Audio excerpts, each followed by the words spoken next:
You think Trump might be able to push for, like, aggressively break through the secrecy? Let's say even on the JFK files. I hope so. I have moderate confidence. RFK Jr. has pushed him to do so. I would like to think so.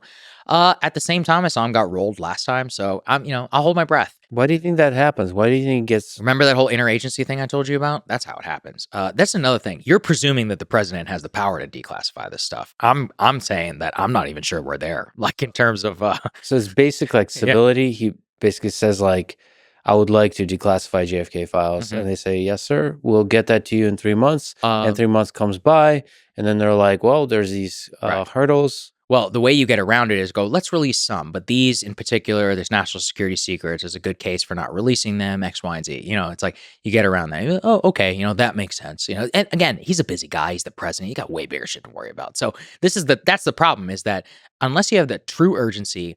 I mean, look, people of immense power have tried. Everyone forgets this. John Podesta was the White House chief of staff. He is a UFO true believer in his heart. He tried. He's talked about it. He tried at the top level, the number 2 to the White House, to get the Pentagon and others to tell him what was going on, and they stonewalled him. So people need to understand what you're up against. And, and people are like, how is that even possible? It's like, well, go read about the terror that LBJ and the Kennedys and others had in confronting J. Edgar Hoover. Go and read how terrified, Eisenhower and some of them were of the Dulles brothers. They were scared. Like they knew where the power lies. So, the presidency, look, government, deep state, etc., they've been there a long time and they know what's happening. And presidents come and go, but they stay forever. And so that's the paradigm that you're going to have to fight against.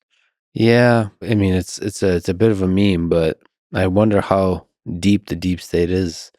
Much deeper than anyone can even imagine. And the worst part is with the deep state is it's not even individuals, it's actually an ideology. And ideology is the most people often think that if we took money out of politics, that it would change everything. I'm not saying it wouldn't change everything, or it wouldn't change a lot.